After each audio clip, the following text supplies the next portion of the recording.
and also welcome him to our university, ISCTE and IPPS, which is for us a great honor to have you here, sharing your experience and all your knowledge with us. So first of all, thank you for the acceptance of this invitation and to share with us all your knowledge about the state and public administration. I also like to congratulate our 15th edition for JEP students that are investing on the training and the development of competencies on the prosecution of public interest. So also a regard for you. And let me introduce you, Professor Wolfgang Drescher. I think some of you also know him. He's a very well-known professor of public administration and management, innovation policy, and political philosophy. He's from Germany, as Isabel Flores told you before, and is one of the most recognized professor of public administration and governance worldwide. He's professor at the Tallinn University of Technology, also affiliated with the Harvard University and with the University College of London and the Institute for Innovation and Public Purpose. Wolfgang Drescher is also an international consultant of many international institutions as OCDE, and an academic and author, editor of many books and journal issues on the topic of public administration, public policy, and governance. Professor Wolfgang Drescher also knows a lot about Portugal. It's not the first time that he is collaborating with us. He also has been in Portugal in the past and also on some academic events. And I would like to desire for this session very big space of sharing of knowledge and experiences, and suggest that all of you can retrieve from this session the best and can enjoy a lot this session. Let me also give you, Professor Wolfgang Drescher and our students, a great regard from Professor João Salles Gomes, which cannot be here because of health issues, but asked me to give you the regards, and desire once again a good session with this great professor, international professor, and all the best in the course where you will be giving and retrieving also knowledge and experiences and also networking. So have a nice session. Thank you so much, Professor Wolfgang Drescher, for this session.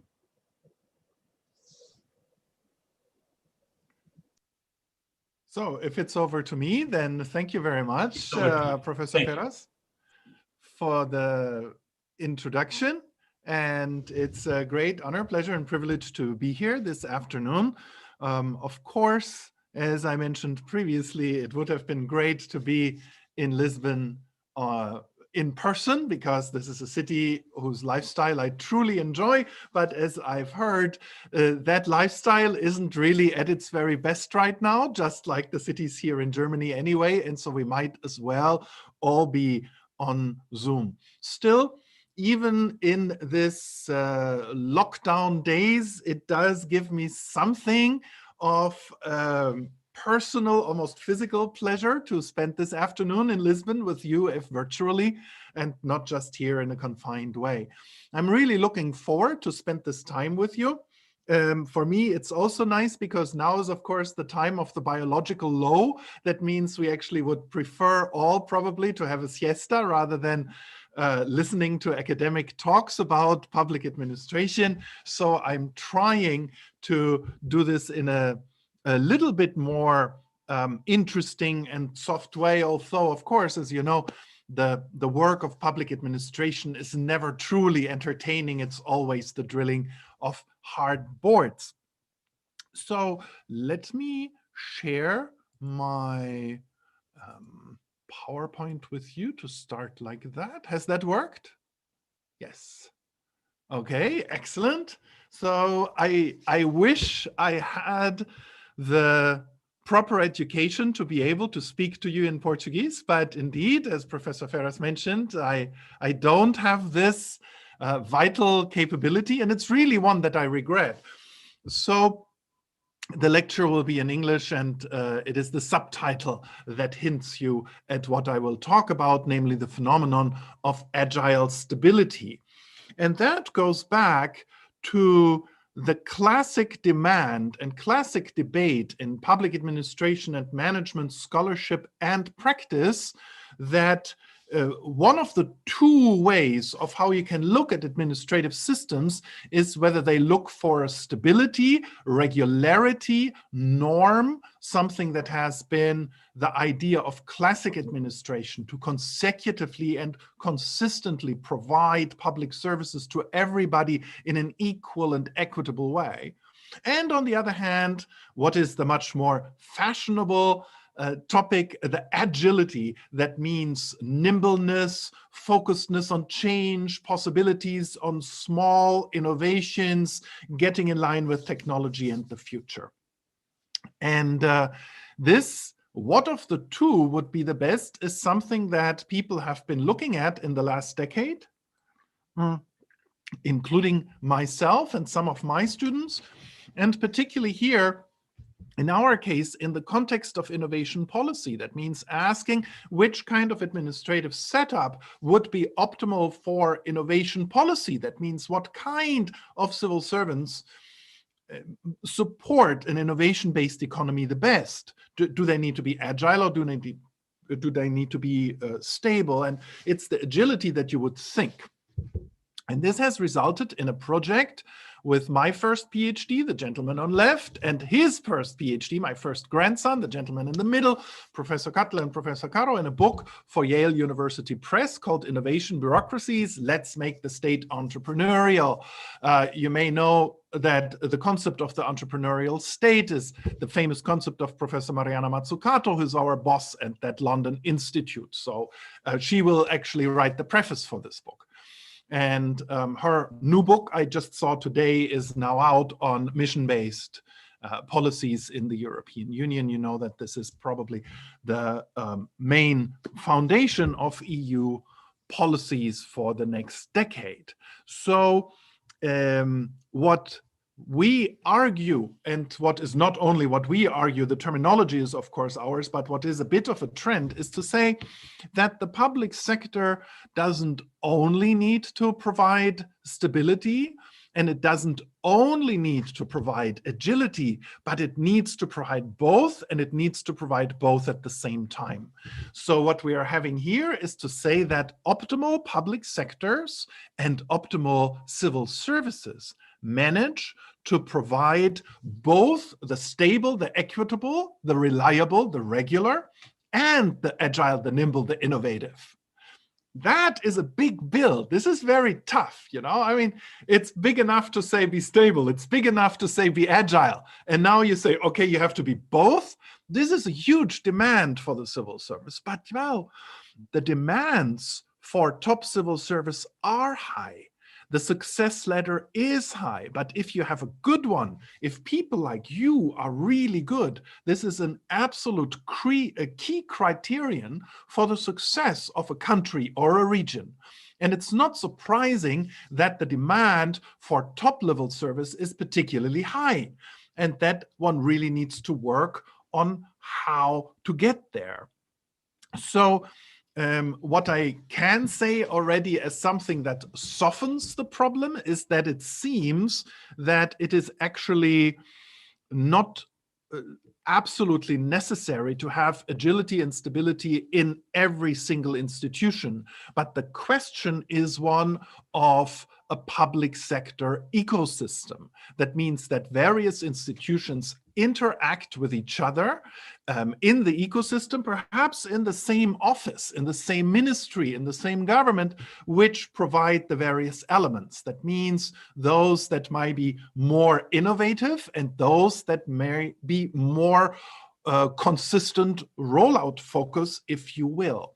But it needs to be there in successful systems. And this is less a remark from theory that it should be so, but it's an empirical remark from studying successful governments, both in history, in the last hundreds of years of modern government, and today, as far as the challenges of our time are concerned. Now, for those of you who have dealt with the history of industrial policy, of state policy and administration, you will very quickly associate the concept of innovation and entrepreneurship, including in the public sector, with the Austrian-American theorist Joseph Alois Schumpeter, whom you see depicted here. Schumpeter actually coined the term of innovation in our time, and the more stable, regular, classic, if you will, administration you associated with Max Weber. So in a way, this discourse sometimes has been framed as being one between Weberian administration and Schumpeterian administration. Let me do a small footnote here, because we are in a public administration context. After all, Weber died 100 years plus a few months ago. That means in the middle of 1920. So over 100 years ago exactly. So we had various celebrations last year and conferences and new books, but not that many because of COVID. Of course, most were canceled or put online. And the irony here is that Weber died from post-effects of the last pandemic. Weber was one of the last victims of the Spanish flu, which was the last time that Europe was suffering from a very, very similar virus as far as the rollout is concerned than the last time. And that immediately connects us with him. And that has brought Weber again to the forefront of public administration and management knowledge. Now, Weber is, for us in public management, mostly known as a scholar of classic administration, which is indeed named after him. He didn't like it, but it's named after him anyway. But he was actually an economist, and he was a professor of economics, not of PA. By training, he was a lawyer, and by profession, he was an economist. And his economic work, although very important, especially as far as Asia is concerned, is more neglected. But what is important here for us is that indeed what Schumpeter says about agile bureaucracy, Weber himself says as well. So actually we can say there are two kinds of Weberianisms here, and we call that even Weber 1 and Weber 2.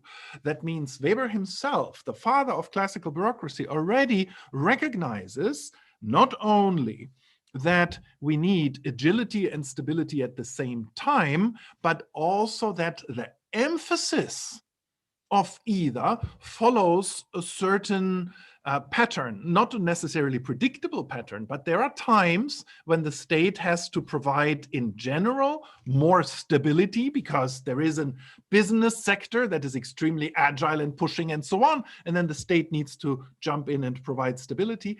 And then there are times where leadership doesn't come from the private sector, when the state needs to be the innovator, not of the last resorts, but of choice, and when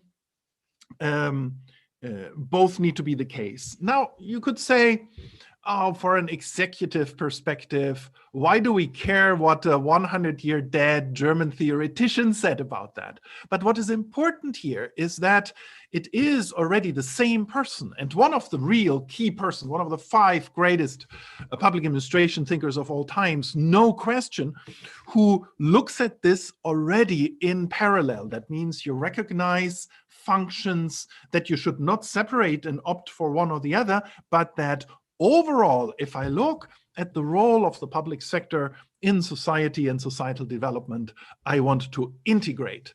And by the way, this is not only the case for the public sector, this is the case for the private sector as well. Weber was very strong in emphasizing that large corporations have a tendency to bureaucratize just as well and follow bureaucratic logics, not only state-owned enterprises, but also the big enterprises of our time.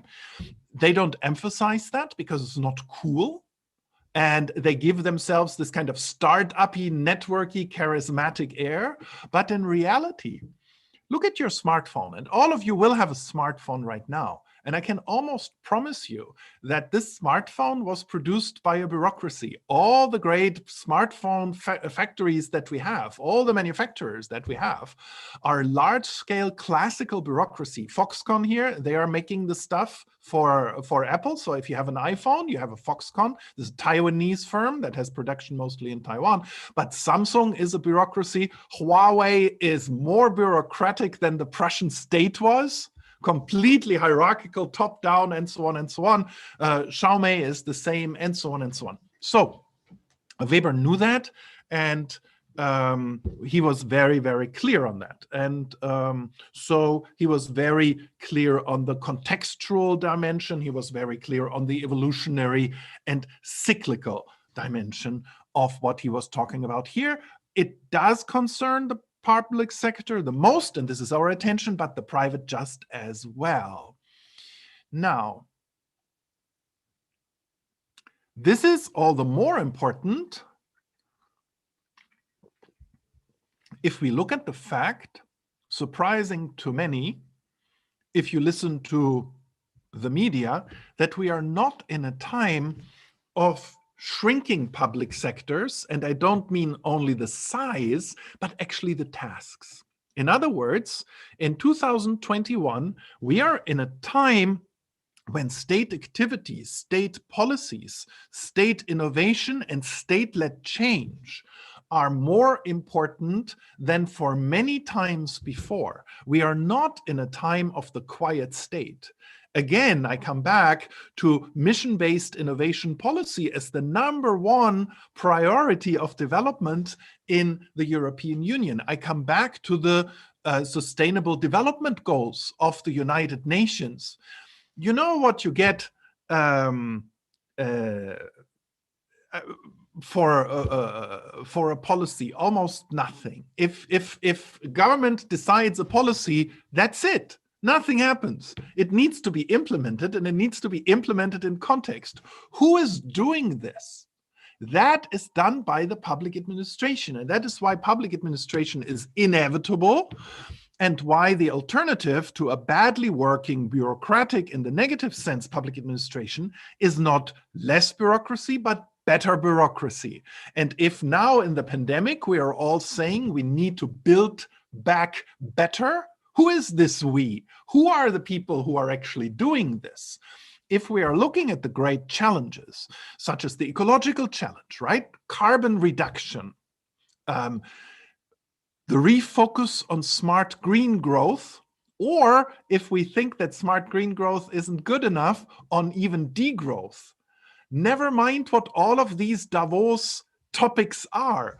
Who is actually going to implement it? All these are classical state tasks that need to be implemented by civil services on the various levels of nation, region, UN, EU, and so on, that are tasked with these tasks. And that means that they need to be good. In fact, they need to be excellent, and they need to be fully aware of what tasks at any given point are.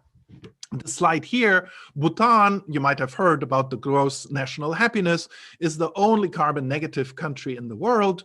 There is 2 points why I have the slide. The first is Bhutan is incredibly bureaucracy-led. 70% of all firms are state-owned enterprises, and the green nature of Bhutan is entirely bureaucracy-driven. Well, bureaucracy and monarchy-driven, of course, but they belong together. And the second is, if this is the only carbon negative country in the world and we all want to go there, it means it's a huge global effort that we are faced with.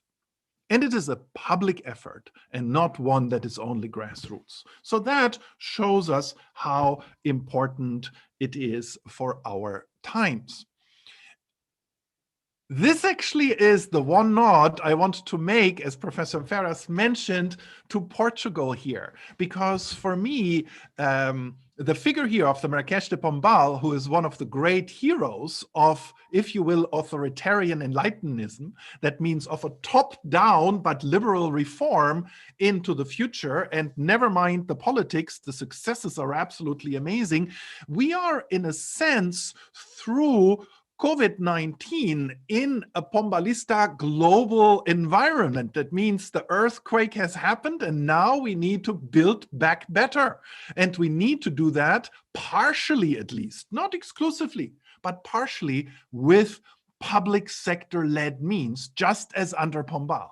Somebody needs to map out these streets. Somebody needs to build the buildings. Somebody needs to classify the agriculture, and so on and so on. So this is something where, from history and even in a built environment in Lisbon, as you know, you can learn from. That means not, of course, the details and how to do it. It's a long time ago. But the principle of state-led building back better is a truly Portuguese experience, I think. And in fact, we can even go a little bit further here and say that, once again, those countries that have been able to deal with a pandemic in a particularly good way tended to be those who had classic, large, high-capacity civil services, and at the same time were able, for instance, as far as tracing apps is concerned, to be very nimble and agile at the same time. So where you had e-governance crack teams, small ones, but also a large and very reputable bureaucracy in whose framework you could go on in this way. Now, of course, I need to make a footnote here. During COVID, everybody has their own theories and says, look, COVID is proving my point.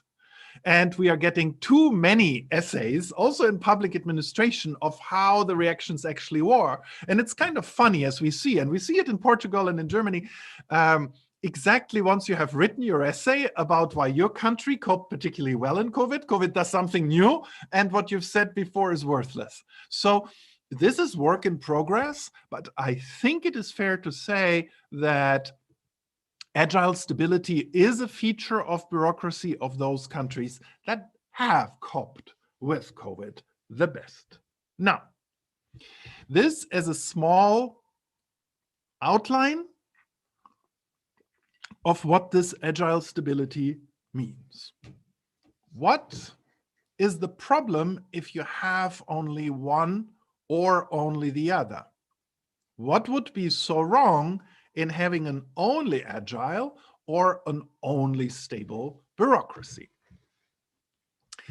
And for this, I would suggest we look at administrative systems, recent systems that we all know, and that have actually done that. That means that have been overly agile and overly stable. And overly stable, classic, boring, top-down bureaucracies, we all know. This is what everybody complains about. That's not the question. But what is actually the recent public management system that was overly agile? Well, that was the new public management. The entire idea of the new public management, which was going away from the classic Weberian stable system into a project-oriented, short-term, finance-led, incentive-led system in which you hack the system according to private business practices. And the problem here is that, especially if you look at the pandemic, you attract the wrong people, you incentivize the wrong people. The state can never, in salaries and incentives, compete with the private sector. So there needs to be something else, such as commitment and such as long-term orientation. And of course, this is what we see during the pandemic. Civil servants who try to realize what they are doing with a bit of a wider scope and with less goal agreements with less performance contracts have done better, because nobody has written anyone a pandemic into their performance contracts. If this was all you needed to do, you were useless in the last year. Yeah. It is not less rent seeking. Of course, we had it in the stable systems, but we have it in the NPM systems as well. That means that people just tried to satisfy what there was. And this is why really the reform program of NPM, which is also for other reasons such a failure in its attempt to be only agile, died as well. Now, I've mentioned already the classic bureaucracy is just not something that is very attractive. You all know that. There are countries in this world, European countries, where being part of the bureaucracy is as such and per se attractive and prestigious. In most European states, that's not the case, and it's not getting better.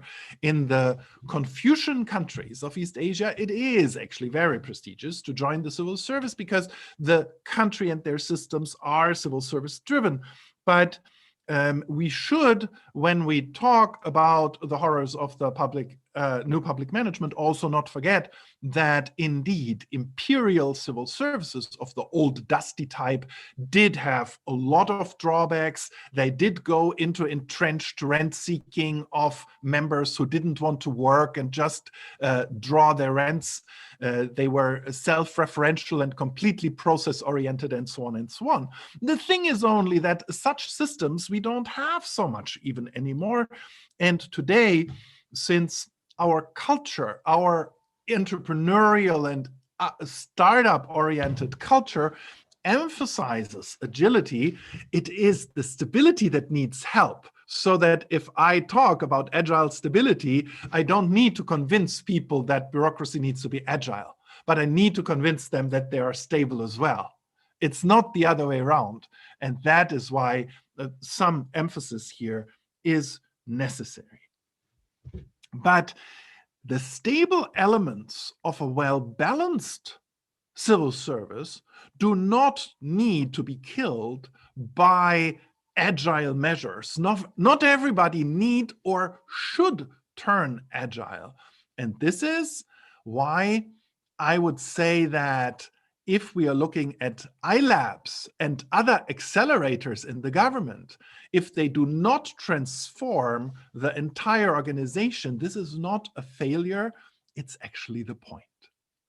And this is why this theory answers some of the biggest concerns of current public management, which we're looking at these islands of innovation in the public sector and saying, yeah, but they basically didn't work. The famous Mind Lab in Denmark, or Nesta in the United States, I'm sorry, in the United Kingdom, of course, they didn't manage to transform the sitting civil service. And so some people say, well, they failed. No, they didn't fail. They added the agile element, but they were never supposed, systematically speaking, to transform the entire public sector. And if they didn't, that is therefore not a loss.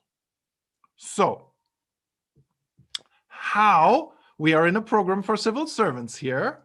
How do you get the best people who can manage either being agile or stable, or both, or if they're just agile or stable, can tolerate that other possibilities exist? How do we get them into the civil service? And that is exactly one of the big questions of our times. Yeah? One of Weber's best books on bureaucracy is about the imperial Chinese civil service, the oldest, the basis actually of modern civil service. Francis Fukuyama said the modern state arose in China.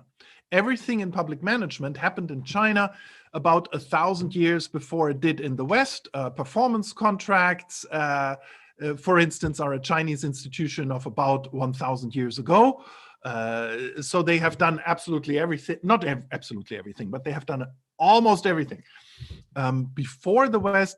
And of course, China is coming back as a bureaucracy-led country. Plus, we need to recognize that the Confucian systems of PA are not only in China, but also in the other Confucian countries, the original ones being Vietnam and South Korea, Korea as such, but what is today South Korea, but also, for instance, Taiwan, Hong Kong, and Singapore, but also historically Japan are Confucian countries that have this kind of system.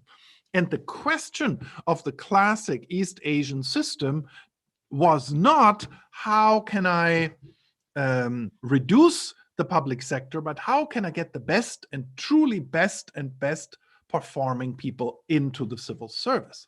And here, perhaps the focus on the creative part, on the meeting of the social challenges, and of the possibility to be both, according to where you are as far as projects and as far as your life is concerned. Agile and stable is important, that there is true expertise and true learning. What is key, however, I think we see that globally, is that it is important for the top leadership of a given country or supranational institution to recognize the importance of the civil service and prioritize both the civil service and the right incentive system, as well as the recruitment. So countries decline in administrative capabilities and capacities always then if political leadership doesn't recognize how important the civil service is, or worse, touts the populist agenda of blaming the bureaucrats for the politicians' faults. That is a classic. If politicians fail, they blame the bureaucrats. And if this becomes a system and not only a one-off system, not only a one-off call, then what you get is that good people simply don't want to join the civil service anymore. And that means the civil service suffers. So it needs to be a positive top-level priority, right? I mean, we are now saying, how do you get the best people into the civil service? And another one in our field is an odd one. So what does this have to do with the civil service? Well, what this slide is supposed to show is that what is important in civil service is to resist fashion.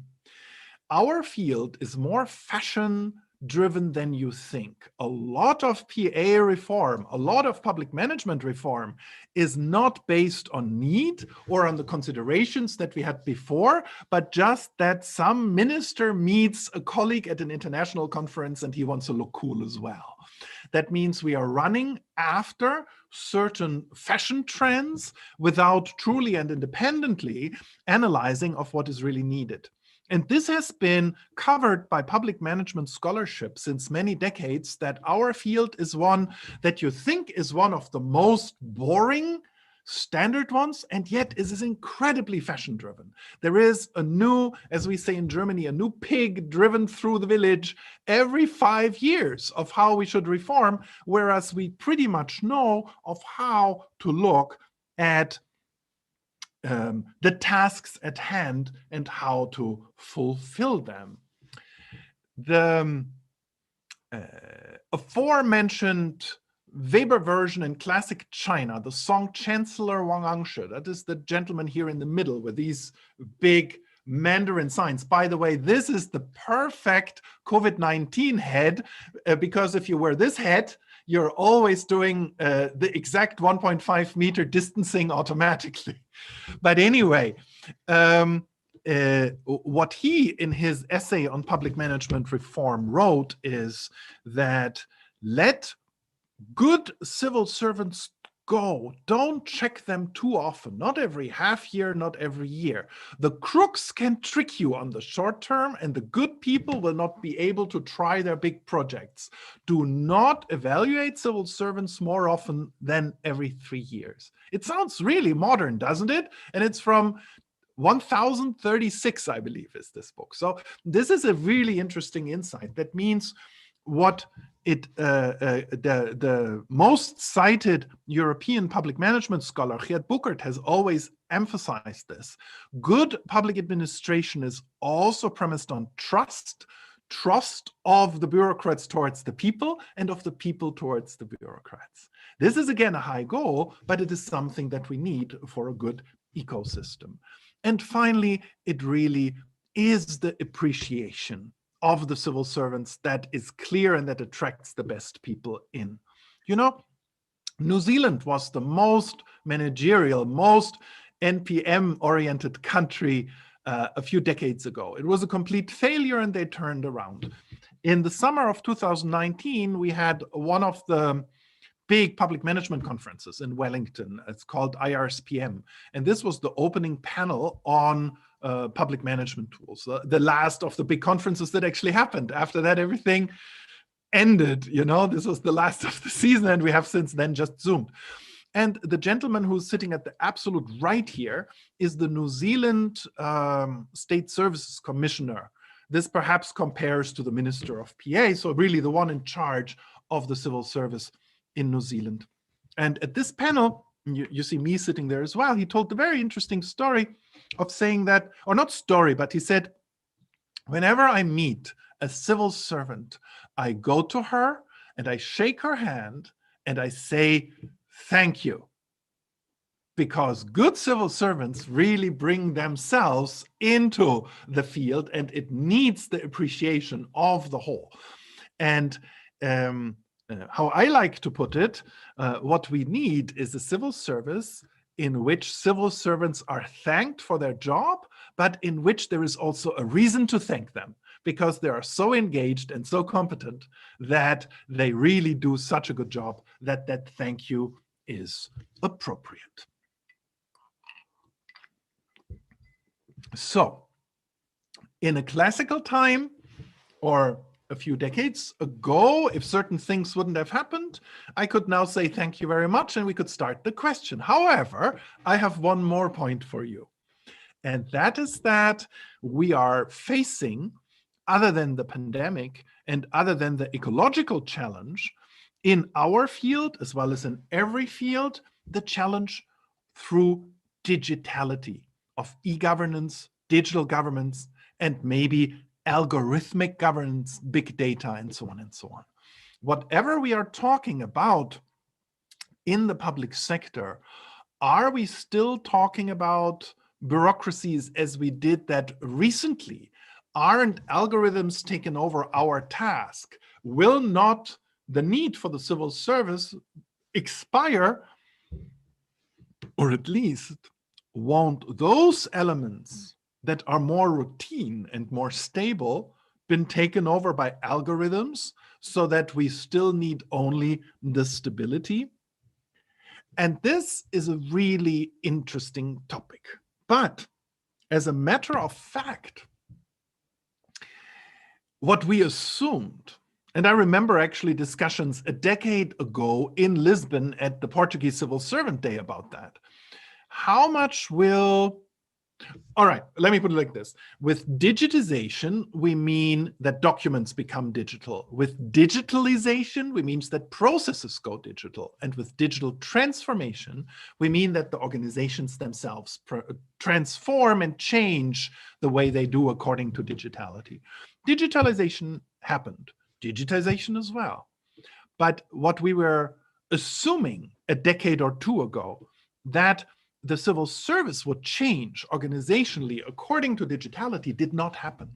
In fact, if you look at organigrams of ministries, and I guess that's the same in Portugal, or municipalities, or international organizations, today, 10 years ago and 20 years ago, they look the exact same.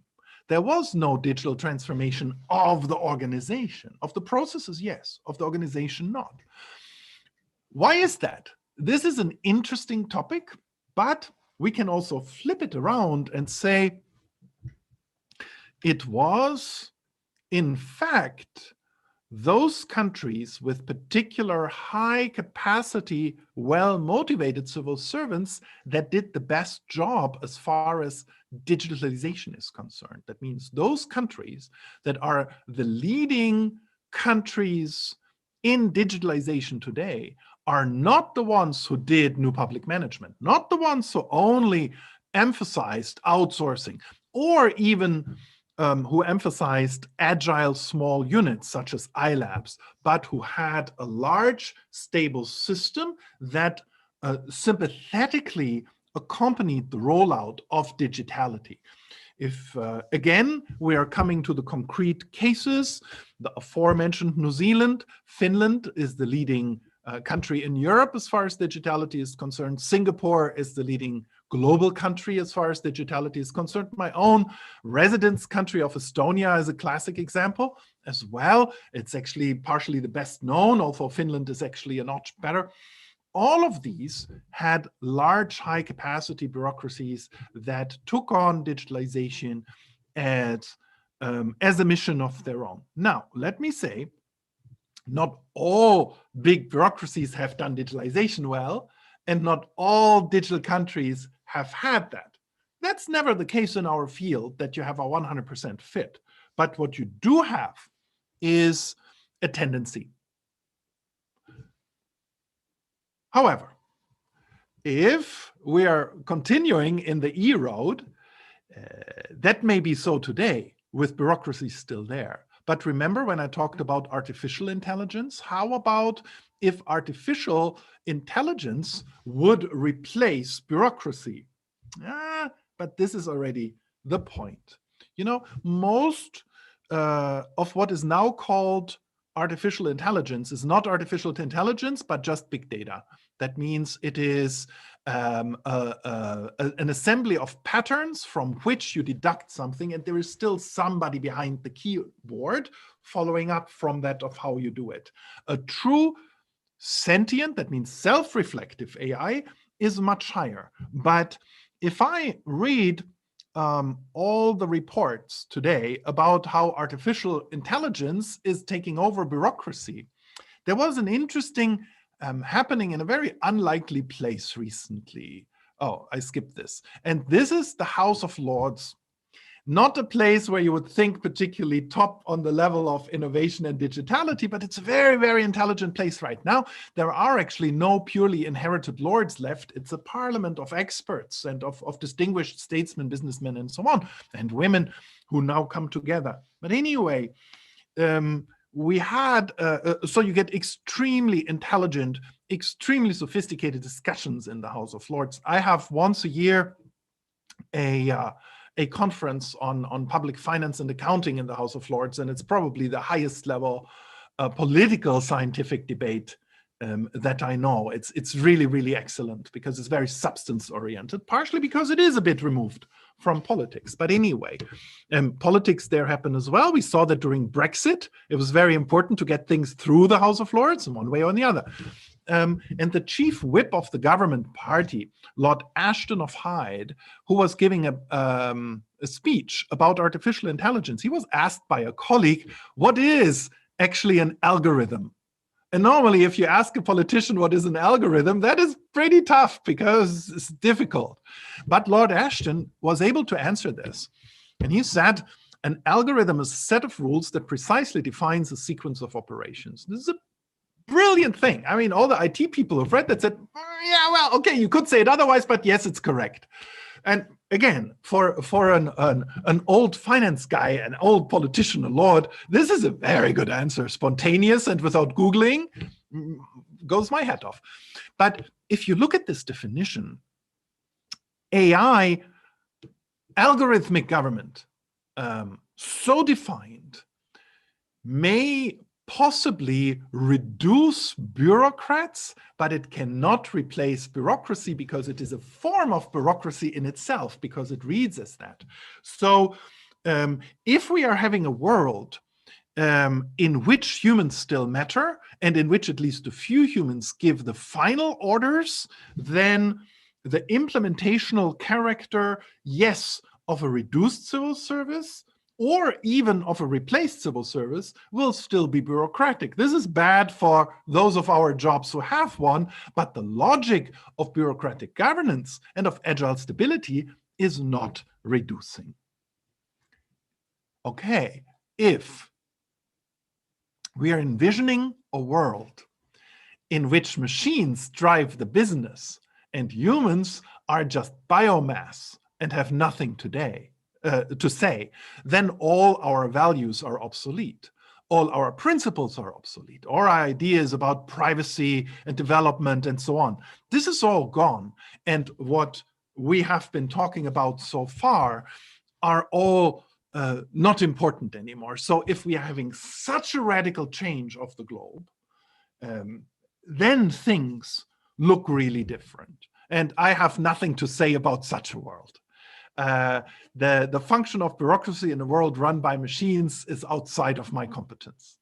But as long as this is not the case, what we have been discussed is not stopped, but rather emphasized in an age dominated by ICT. The famous fresco by Ambrogio Lorenzetti in the City Hall of Siena from the 1330s describes the good life in a good state. People are dancing in the streets, the shops are full, education is happening, a girl is writing to her wedding, the houses are in shape, new ones are being constructed, and life is generally happy. This is the goal of life that we have. It's a specifically European one, but many, many people agree with this. And it's certainly something that in the general discourse of politics also in Portugal, you would say, okay, this is a goal that we have. This is a picture which doesn't show bureaucrats, but it implies them, because what you see is a result of implemented rules that further good human living together. In order to do that, then I need really good people in the civil service, motivated, competent, modest, who can further this kind of life. It's really important to have them in times of challenging and rebuilding dynamics more than ever. And that is why it's so important to have programs like the ones you have, like the reflections that you have, the always self-questioning of whether we are really doing it, and trying to balance the different dynamics to secure a decent outcome for everyone. And that brings me already to the end of my lecture. I thank you very much for your attention on this afternoon. And I am looking forward to questions, if any. Thank you so much. Thank you so much, Professor Wolfgang. It was really great, really, kept me here like attached to the computer and to your very interesting reflection. So I have a couple of questions myself, but which I will leave them to the end, because I'd really like to listen first to our dear FORGEP students who are here with us. So what are the considerations you have about this very rich presentation of Professor Wolfgang? What reflections did it bring to your mind? What are the new challenges you have in your mind? You can just open your sound and place your questions. If you prefer, you can also send them through the chat. If you have any trouble with English, I can always translate them to Professor Wolfgang. I have a question for Professor. Could I put it? Of course. So first, I want to thank you for your very interesting presentation and very lively. So my question is the following. As we all know, one of the results of the pandemic was the extension of telework between not only the civil servants, but between all workers. One of the effects of this issue could be the relationship between citizens and the public services. So do you consider this could result of a kind of distrust on the citizens regarding the public services of on the other side, do you think this could be an opportunity to improve other channels of communication and become this communication less bureaucratic? This is my question. Thank you very much. Oh, sorry. Do you answer straight away, or you want me to collect 2 or 3 questions? No, better answering. You know, I think that one of the advantages of these Zoom talks is that we can really do one question after the next. We don't need to collect because the environment makes that so easy. And you know, the problem with the 3 questions is that sometimes when you answer the 3rd question, people have already forgotten what it was, and you need to repeat it. So I think I'll try to answer all the questions in detail. Home officing is a really interesting and really challenging area. And as you know, it concerns the public sector just as much as the private. And it is something that is under direct debate right now. By now, trade unions in the European Union are realizing what the pros and the cons are, and so on and so on. What I think is very clear is that there were a multiplicity of reasons why digitalization, for instance, in Europe, didn't go as fast as some people wanted. So there were various points of resistance.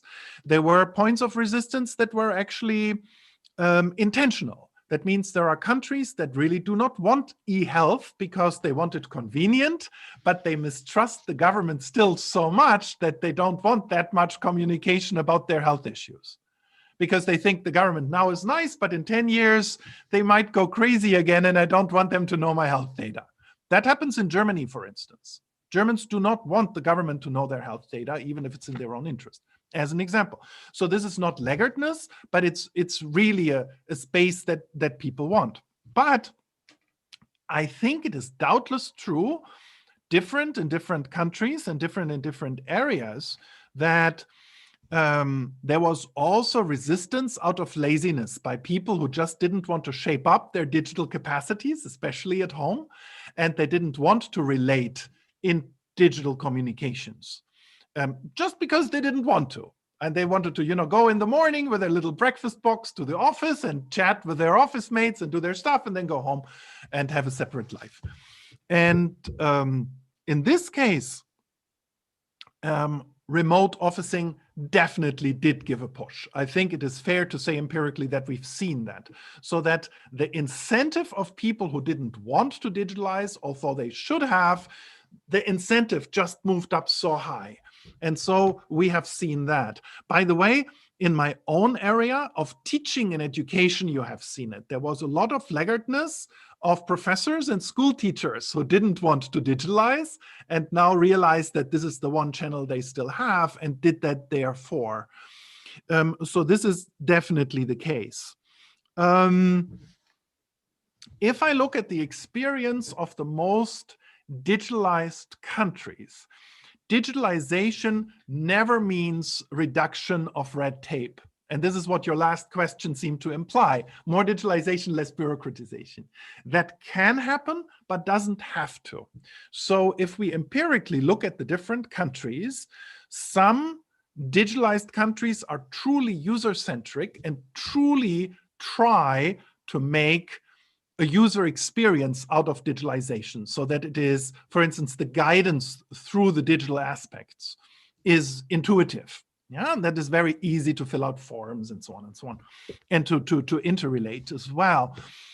Some don't. Some use the digitality to lock people in, to find out more, to collect more cookies, to place the people where they are, and so on and so on. There is nothing so intrusive and totalitarian as seamless service provision. We know that by now. There was a time when we all thought that seamless service provision was a good thing. Right now, at most conferences, this is seen as a bad thing because seamless means you have less agency. So sometimes the delays are also convenient, and it depends. But so your question is highly context dependent in its answer, but altogether the push, especially in areas where there should have been more digitalization, especially in public service provision, in systems in which basically the interest of the governments is to serve the people in a public service provision framework, there I really do see a push that has worked, if you will, surely so. And it will be interesting how it now goes on, because we already see in the service provision 2 phases the direct COVID shock of spring, and then the fall after relaxed summer, in which a certain fatigue sets in and a certain reflection, and when things aren't done so fast anymore. And now, of course, we are entering a 3rd phase, the second spring, if you will, of COVID, and let's see how that again transforms, at least in nuances and experts, of how we relate to communication via the digital channels. Thank you very much. Very good.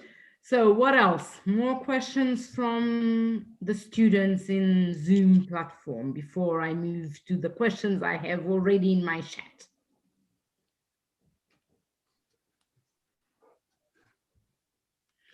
Okay, so people are still like shy or organizing their thoughts, but I have a couple of very... Or I was so clear that no questions arose. maybe that is.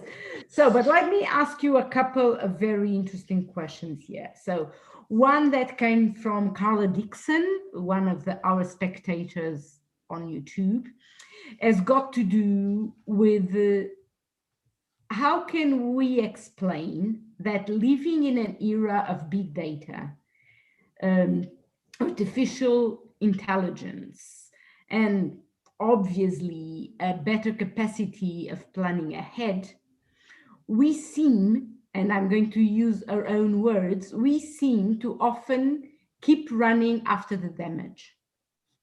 And this was extremely obvious during this pandemic, at least in the way Portugal has been managing this crisis, as we are always waiting to see what happens, and we kind of refuse to use models that are not optimistic, I would say, that show pessimistic developments of the situation.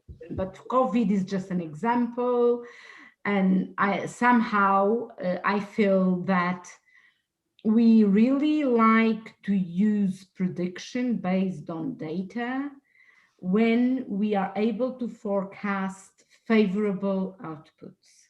But when outputs are not so favorable, we tend to refuse them. So what is your, and believe that it's not going to be like that, something else is going to happen, and we don't need to take any action. So I would like you to have a little bit of consideration about this.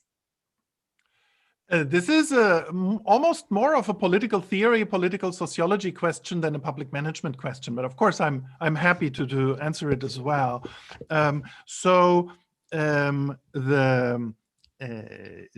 funny or ironic thing is that it is actually to say, because we are in a time of big data and artificial intelligence, it's easier to plan ahead, to truly plan ahead, because we know what will happen. That's actually not the case, because if you flop back again where we are now, and when we go to the beginning of the big data time, did we then see this coming? So in other words, disruptive technologies emerge very spontaneously, changing reality sometimes so quickly than what we thought 5 or 10 years ago would happen aren't real anymore as well. If we now do a 20-year plan, think about what we knew about artificial technology, artificial intelligence, AI, and so on in 2000 or in 1990. Very little. We would have seen this as Jules Verne kind of fiction. The biggest technology competitor, if you look at people who do technological foresight, is nanotechnology or biotechnology. What if our physical world completely changes in the next 10 to 20 years? What if there are breakthroughs in the material setup of things, including our bodies? What if through nanotechnology we can replace every given cell in our body? The step from nanomedicine right now to replacing any cell is smaller than what we saw in some of the IT advancements recently. So all what I'm saying is things may radically change in the next decade or two once again. We cannot stably rest now on where we think that we are. But now to what I think is the main issue here. But that is an overall problem of human living together. Humans do like good news better than bad news, other than in the news. I mean, everything is fine is not a headline for a newspaper, right? I mean, we want the scandals, but for our own lives, we tend to listen to soothsayers who in the glass ball and in our hand see that, you know, we will marry somebody who is both beautiful and rich and who loves us, and we will stay together forever. We know that's not going to be true. One of the three is definitely not true, but at least, but, you know, we're still hoping and we want to hear it. And in a system in which selection of leadership is often based on what you want to hear rather than on hard choices and critical thinking. And that is the kind of democracy that we have. There is always the danger of a populist over-promising of good news. That is absolutely correct. What can stand against this? What would be an agency that can balance this? Well, here I come again to the highly trusted, highly competent civil services in the best bureaucratic country. And these are mostly East Asian. That means highly trusted bureaucracies, highly competent ones, of senior civil servants that sit together really on a weekly basis and think anticipatorily what will happen tomorrow, next year, in 10 years. How can we plan to that?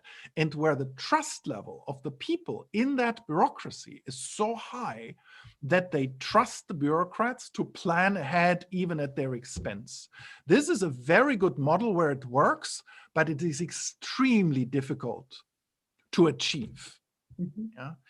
Some European countries had that during certain times, but it's very, very difficult to get. Yet, it is a good example. Again, I come back to Singapore, where the system is weakening now, but we're all together. We have a social consensus of people trusting senior bureaucrats to plan for eventualities, even in pessimistic environments. The bureaucrats in Singapore will always tell you, we didn't have any terrorism since 1962, but there will be terrorism. It's not a question of whether, but it's a question of when. And so let's all plan for that. And that is why every single square meter has a CCTV camera, because you're planning on that. And for this, you need the trust and the authority to do that. So I do think this is, again, an example of how a high-capacity civil service can meet that socio-dynamic challenge. Thank you. Very interesting reflections on these issues. So people in this room, some questions? Come on, don't be shy. Get the opportunity. Oh, and I saw you had already a very long session. To be that long on Zoom and focus is very demanding. So I actually respect everybody who is still focused on what I'm saying. It's really not easy. We do know that. We have learned that from Zoom. So I have here another interesting questions from Maria José Barrella. So, and I'm just going to read it to you. And it says that in Portugal, despite the example of Marquês de Pombal that you also used in your presentation, we struggle against a heavy center state. In what way can we innovate if leaders also have a narrow-minded perspective of running people? So what can you do basically against leadership who are narrow-minded and who are kind of creating obstacles to innovation and process change and so on? Well, there is two answers. The first one is, you know, that comparative PA and especially non-Western PA, Confucian Asian PA, this is one of my main interests. And going to systems, as I said, like Bhutan, like Singapore, and so on and so on. And one of the experiences I've really made, and I don't want to weasel out here, is that the best advice you can give to countries you don't fully know is to shut up, because there are too many people around who give public management reform advice without knowing anything. There is even a huge organization that gives advice to countries they don't understand. It's called the World Bank. So the more you shut up about things you don't know, the better. And I really appreciate Portugal, and I really like to stay abreast, but I could actually not really characterize the intentions and makeup of currently leading politicians in charge of public management or public management reform. That means I don't know who that is, and I don't know what their background is. If this is the case, I should not say what would be the best way of how to do this. So as not to sound like I'm totally weaseling out, however, a system in which you have not such a strong bureaucracy that it can dominate against whoever is running around in politics. That means where the bureaucracy is so good and so stable that never mind the politicians. And on the other hand, where you genuinely have politicians who do not want innovative, truly citizen, future-related civil service, that generally tends to be a problem. That means if there is no competence, no pressure from the outside, and no interest by the politicians, you might as well have another glass of wine, because there is very little you can do. What does push civil service reform then is reform pressure from outside. That means that if you have a complete failure in such events as a pandemic, and if there is a consensus, and people look at that and put that at the center of the agenda, then something may happen there, because it is then interesting for politicians to take on public management reform as an agenda item. But again, then you have to, of course, see that it doesn't become fashion-driven and, if you will, populist. It's a very, very tricky thing. Public management drives, populist public management drives in Europe do not have an entirely positive track record. That means very often they damage more than they help. The last thing you can answer for Portugal is we did see in some countries a positive role of the EU. That means that the EU imposes certain best practices and sometimes incentivizes it with money, and sometimes even with punishments, although usually not.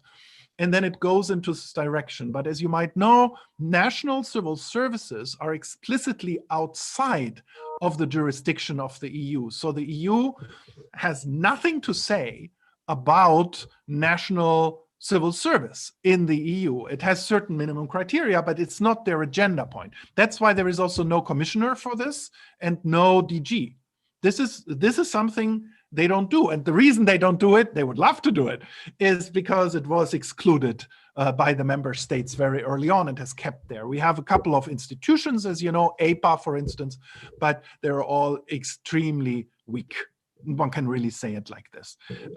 But it's one of the few, if you will, points of change in such a system that you do have. I'm sorry I'm not able to be more concrete, but that is really my concreteness of saying I really cannot be. I'm not a Portugal expert enough. You are the Portugal experts. Very, very good. Excellent. I like the recipe of the glass of wine when everything's okay. Yeah, if in doubt, that's always a good one, yes. You know, that's always sometimes, the solution, you know. But it's really true. Sometimes it is, and it can be a galao as well, if we are wanting anti-alcohol. But the point is that sometimes if you don't know what to do, being quiet and wait how things will work out is actually the better policy than activist pseudo-reforms. I do agree with you, Wolfgang, on that, obviously. Some more questions here, with or without wine. Come on.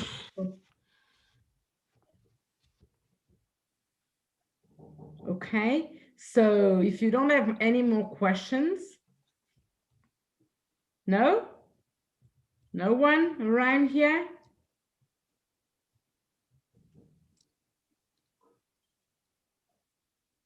So I have a last question for you that comes also from or is inspired on a couple of questions that have emerged on YouTube and have to do with IT and all the new technologies they've been developing very, very fast. And organizations suffer of some inertia. Mm-hmm. And there is this general feeling nowadays, and maybe now with all this work from home and the speedy need of getting used to a lot of new instruments and new platforms and so on, that it seems that there might be a disconnection between the capacity of humans to speedy adapting and the intensity and the velocity, the speed that technology emerges. So to what extent are we humans just lagging behind on our capacity to change the ways we work, the ways we think, the instruments we use? And, you know, what can we do with this mismatch, and how can we reduce certain inertia in institutions, especially, of course, in the public administration? Okay, let me start socio-anthropologically. It is the famous goose father Konrad Lorenz who came up with the idea when discussing nuclear energy that one of the problems of the 20th century was that technology was developing faster than the human brain. Yeah. And that therefore we could not cope with the new possibilities of technology. And his example was nuclear energy and nuclear weapons, because they are obviously detrimental to our species. Not only to us as people, but to our entire species. We would kill ourselves with using them because our brains couldn't process that it was really stupid to engage in a nuclear race, both on energy and on weapons, once again. But the consequence of this is actually that this delay, this inertia, isn't so bad. You know, one of the things that Weber also says is that change is normal. That is what nature does, but it is stability that is special. And we as humans crave for stability, because if you think of us as animals, you know, in the jungle, we get killed by agile stuff, by natural catastrophe, by fire, by floods, by big animals. Because remember what horrible animals we are. We can't see, we can't smell, we can't run, and we have no claws. So we like to have it stable, and we try to create stable systems. We have a propensity towards that. This as such is not a bad thing. There is a figure in Christian political theology called the upholder of change, katechon. This is very important in political philosophy. Christian, I really now mean the New Testament and Christianity. That means of a creative form holding up too rapid change, which leads to disaster. So this knowledge is a very human knowledge that rapid change is not necessarily positive. If all humans share this, if this is a socio-anthropological thing, as your question implied, there is nothing wrong with that. That is not a problem. If we all have a consensus that we know that not everything that is possible is desirable, and that we want to evaluate technologies according to whether they fit with our values that we have achieved in our societies, I think that's a great thing. And if you think about smart green growth or degrowth, all of these debates, that's exactly it. That we say we don't just want to develop if it damages the entire earth and it makes the future unviable. So we want to take spaces of delay and of stability in which we consider what the right thing to do is. And a good public administration is part of that. So I see this less of a problem than of an answer. There is two problems, however, I will readily acknowledge. The first is if some countries are more ahead and you are not, that gives them an advantage, both militarily and economically, no question. And if you're in a competitive situation, you need to live with that. That was the big problem, actually, of the EU, that the EU saw China catching up and America moving further ahead in technological development. And actually the strategy to be on the same level as those two is named after Lisbon. That is the Lisbon strategy as envisioned by Maria Joao Rodrigues, your former Minister of Labor and Employment. That is, the Lisbon strategy is the idea of how to stay competitive, because you have to, if you want to save our thing. It's really interesting how we have a Lisbon connection. And the second problem is if it is not a well-considered delay with a purpose to check technology with values, but if it's really inertia, if it's laziness, if it's not willing to explore the possibilities of technology from the future.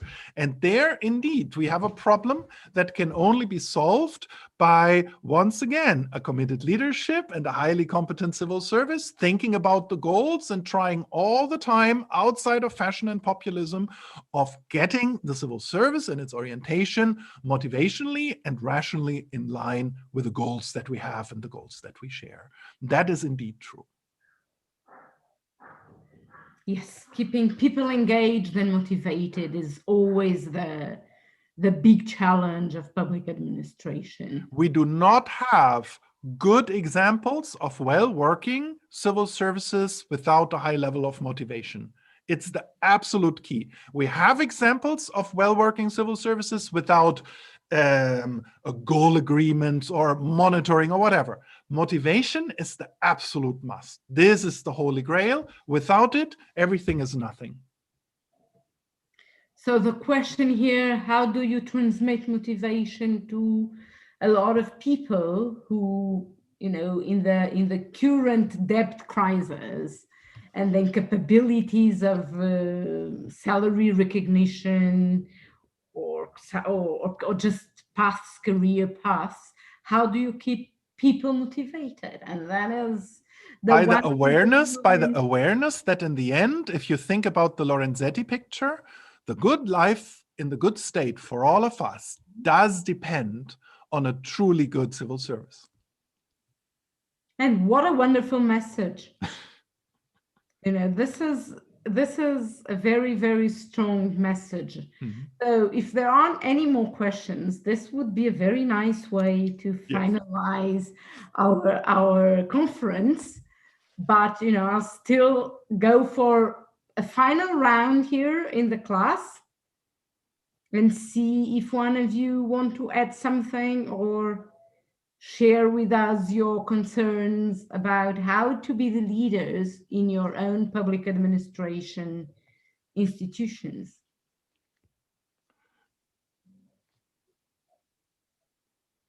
So if there are no more questions here, I want to thank and give you a very, very warm thank you for coming here, for sharing with us such an interesting talk with so many points for us to explore. Thank you very much, Professor Wolfgang, and good luck and all the best, and we'll keep in touch. Okay. Thank you so much for your attention this afternoon. It was a pleasure once again to be here, even if virtually. It's wonderful, but I do hope that my next lecture for Lisbon can be healthily and sanely in the real place with all of you, and maybe then also finishing with the afore so often mentioned glass of wine. Thank you so much, and all the best and good luck to all of you. Thank you very much, and we will welcome you in Lisbon next time. Thank you. Thank you. Thank you. A real glass of wine. Very, very good. Wine. Thank you so much. Excellent. Thank you. Então agora eu sugiro que façamos 10 minutos de intervalo, portanto são 4h20, vamos fazer 10 minutos para ir à casa de banho, tomar um café, etc, etc, e daqui a 10 minutos voltamos para finalizar esta sessão com